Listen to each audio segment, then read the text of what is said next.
What's up and welcome to my review of the Red Magic 3 gaming phone from Nubia. This phone is insane for the money. It costs $479, provides a ton of value. We're gonna go over all the specs. I've been using it now for over a week as my primary phone, and I've got a really good handle on the pros and the cons of this device. Let's dive into this review. It's gonna be freaking epic. Let's get started. Let's kick off this review by talking about what makes this Red Magic 3 so special. First of all, this is a huge phone. It has a 6.65-inch display. It's a 90 Hz OLED panel that's a 1080p display, right around 400 DPI on this bad boy. So you can't really see the pixels, but that reduced resolution will make things more fluid in gameplay, and it'll help make the battery life last a little bit longer. Not only is the display enormous at 6.65 inches, but you also have top and bottom bezels that certainly add to the size. Now on the right side, you have the volume and power buttons located just a little bit above halfway up. Now the placement is a little bit lower on the phone than I'm used to, so it took a little while to get used to it. Like, I usually pick up my phone right about here, but that's where the power button is, and that resulted in me turning the phone off accidentally a bunch of times until I got used to the positioning, and you just gotta grab a little bit lower. Now the side buttons feel good. They certainly don't feel like they're cheaply made or gonna wear out too soon. Now there's a number of special gaming features on this phone, or high performance features, depending on how you look at it. Just above the volume rocker, we have the fan exhaust. The fan intake is located just above the fingerprint sensor on the back. And yes, you can actually hear the fan running when you put it into gaming mode, which we'll get to in a second. Though you do kind of have to hold the phone up to your ear to be able to actually hear it, so it's not like extremely loud or anything. Now, many of you are wondering, does the fan even make a difference? And I can say, absolutely, it totally does. Before the Red Magic 3, I was using the Galaxy S10 Plus as my primary phone, and that phone would get so hot. Like, the back would just get really, really warm when gaming, especially outdoors in the sun, playing Pokemon Go. The phone just got so hot to the point where it was almost overheating, or at least severely thermally throttling the processor, and we were getting a lot less performance in Pokemon Go, causing more stuttering, etc. Well, with the Red Magic 3, no stuttering, super smooth, fluid gameplay, even in direct sunlight for hours on end. Fantastic. Fantastic.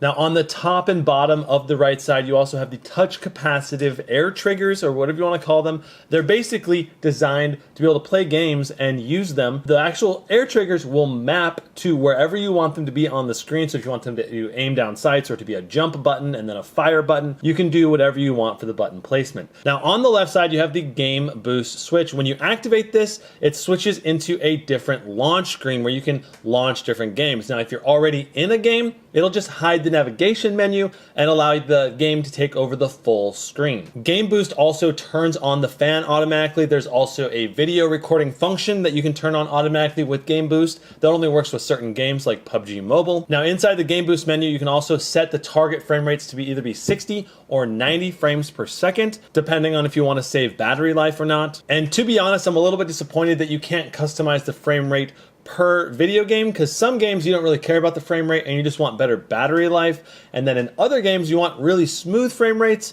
because they make a big difference. Like in PUBG Mobile, you want that 90 frames per second consistently because you can just aim a lot better. Now this phone has a really, really nice display. The 90 Hz display is just fantastic. It's smooth, it's fluid, it enhances the day-to-day use of the phone, makes things feel snappier. The perceived speed of using the device is improved. And of course, in many games like Vainglory, PUBG Mobile, you can hit over 90 frames per second in those games with the Snapdragon 855 and Adreno 640 GPU. So not only does it enhance your day-to-day use, but the actual gaming functionality of the phone is enhanced. This phone has really, really impressed me with its gaming functionality as the best gaming experience that I've ever had on an Android device. Now, I've exclusively played games on this device in the 90 Hz mode. I never run it on 60 Hz. So the battery life you can expect is about 7 hours of continuous gameplay, or at least that's what I've been able to get. Maybe a little bit less or a little bit more depending on how bright you have the display set to. Now, under more typical smartphone use like browsing the web, watching YouTube, browsing Instagram, you're gonna get closer to 10 to 12 hours, again, primarily depending on how bright you set the screen to. This thing has a massive 5000 mAh battery, and that's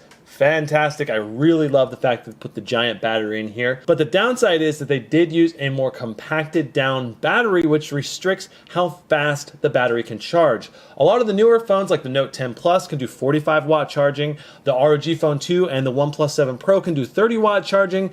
The Red Magic 3 can only do 18-watt charging. Now this is a trade-off because they could have put a smaller battery size with faster overall charging speed, but I actually prefer this. I prefer to have a 5000 mAh battery and then slightly slower charging. Now the 18-watt charger included in the box is very fast charging overall still. I was able to top it off fairly quickly considering the large battery size. Now the good news here is that even though while you're playing PUBG Mobile at 90 frames per second, you can still rapidly get a charge going on this device. It's not going to be quite as fast as if you just left it there, but the charger is fast enough to actually keep charging the battery and power the phone at the same time. Now the Red Magic 3 comes with Android 9.0 and the default launcher on it is quite frankly horrible. The icons are outdated. I'm just not a fan of it at all. I pretty much instantly switched over to the Nova launcher and did a backup restore from my previous Nova launcher settings from the S10 Plus. Running this device with the Nova launcher has been fantastic, very smooth, very fluid, and the other aspects of the software like the game boost has worked very, very well. So overall, I'm impressed with the software in some aspects, but the styling of the default launcher is just, I think, trash. So expect to either deal with that or get your own launcher installed with the device. All right, let's talk camera on the Red Magic 3. We got a 48 megapixel sensor on the back and a 16 megapixel sensor on the front. Now, both cameras take great overall photos. Not going to be quite as good as the top tier phones, but this is right up there with great detail, overall pretty consistent image quality. The main downside is that your photos aren't going to be quite as consistent as something with a Samsung or an iPhone where they take like 10 different images and select the best, least blurry version of the photo. But overall, I've been really happy with the photos. Unfortunately for video recording, it doesn't have very good video stabilization, if any at all. It's very, very jittery when you're walking around with it. So if you're looking to record a lot of videos, this probably isn't the best phone for you. Here's a couple video samples. So this is the camera quality of the Red Magic 3 in outdoor. Shaded under the deck here with bright light behind it. So it's actually looking pretty good. Zeus, stop eating the grass, dude. The autofocus is pretty good, actually. Okay, this is 4K 60 frames per second now with the camera. All right, this is 1080p 30 frames per second going back up the stairs. Dun to dun. Okay, very nice. This is the selfie camera video, and I gotta say, the image quality is pretty good. But I'm guessing the stabilization, I'm just kind of shaking the phone a little bit. I'm guessing the stabilization is really, really crappy, just like it is on the back. So.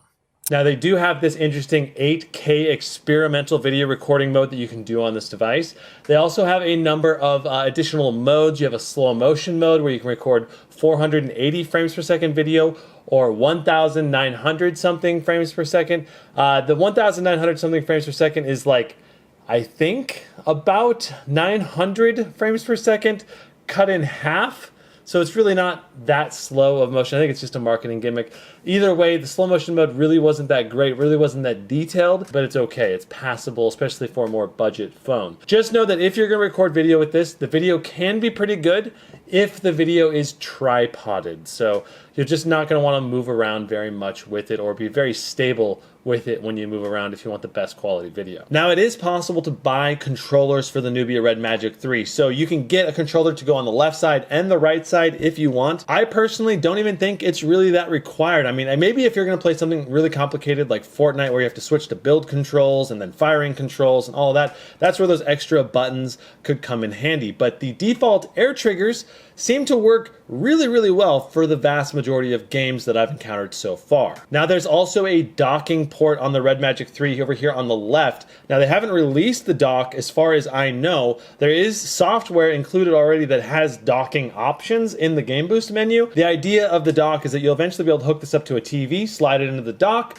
grab a controller, sit on your couch, and play games on your TV. So overall, here's my summary of all the pros and cons for the Red Magic 3. First of all, it's got a huge 6.65-inch display. That display is also a 90 Hz refresh rate display. We're getting insane performance with the Snapdragon 855. We've got improved gaming performance over other phones because of the active air cooling that helps prevent thermal throttling and prevents the phone from getting as hot. We have fantastic overall battery life even when doing intensive games. And there are special gaming features like Game Boost. We got the air triggers. We've got the controllers that you can buy specifically to fit on the sides of this device. And then of course there will be that dock coming as well. Another good thing is that we have a decent rear camera on the back, and the front camera is also pretty good. Now the cons of this device are pretty obvious. We've got this phone that has a very overall large size. We also have an aluminum back, which means no wireless charging, though the phone will technically be more durable because there's no glass on the back, which is nice. If you're someone that wants the absolute best camera,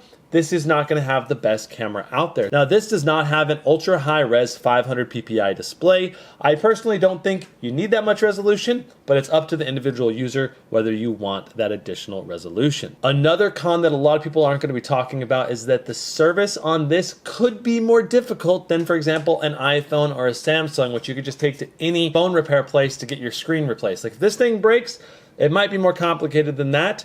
Not sure. That's a giant question mark in my mind. I'm like, if I drop this and crack the display, what's going to happen? And the last major con with this device is that you're dealing with a sucky default launcher. It's just really not styled that well. Just know that you have to replace that out of the box. To summarize all this up, if you're a power user that wants a high refresh rate, snappy performing phone with excellent performance, this is a great option. And if you're a gamer, this is probably the best gaming phone that you can get right now, at least in the United States. Guaranteed, this is probably the best one. That said, the ROG Phone 2 will eventually release in the United States, and that one has a bigger battery life and a 120 Hz OLED display, which I'm really excited about. That said, even when the ROG Phone 2 releases, it's going to be priced close to $800 or $900, which is double the price of the Red Magic 3. So in my mind, it's like kind of a no-brainer that the Red Magic 3 is going to be your best bang for the buck gaming phone, hands down. If not, maybe the best bang for the buck phone out there, period. Maybe the Zenfone 6 is the only